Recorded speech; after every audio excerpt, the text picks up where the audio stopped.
Hello friends, welcome to my channel. இன்றைக்கி நான் 3 tumbler தினை அரிசி எடுத்துருக்கேன். இதில் தண்ணி ஊற்றி நல்லா கழுவி எடுத்துக்கலாம். கழுவின பிறகு இதில் தண்ணி ஊற்றி ஒரு 6-7 மணி நேரம் நல்லா ஊற வச்சுக்கலாம். உளுத்தம்பருப்பு 1 டம்ளர் எடுத்துருக்கேன். 1 ஸ்பூன் வெந்தயம் சேர்த்து இதை ஒரு மணி நேரம் ஊற வச்சுக்கலாம். உளுத்தம்பருப்பு ஊறின பிறகு மிக்ஸி ஜாரில் சேர்த்து இதை நல்லா நைஸாக அரைச்சி எடுத்துக்கலாம்.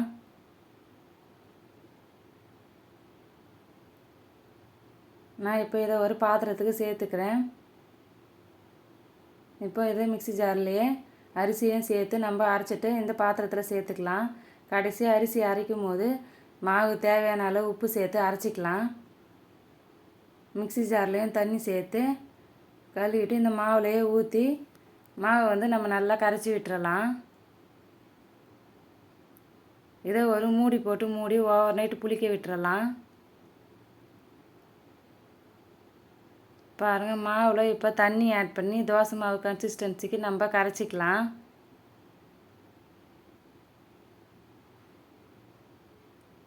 பாருங்கள், இதை இந்த மாவை நம்ம தோசையாக ஊற்றி தோசை ரெடி பண்ணிக்கலாம்.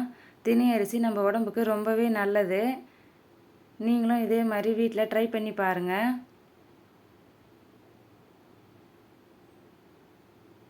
இப்போ ஒவ்வொரு தோசையாக நம்ம எடுத்துக்கலாம். இந்த வீடியோ பிடிச்சிருந்தா லைக் பண்ணுங்கள், உங்கள் ஃப்ரெண்ட்ஸுக்கு ஷேர் பண்ணுங்கள். தேங்க்யூ.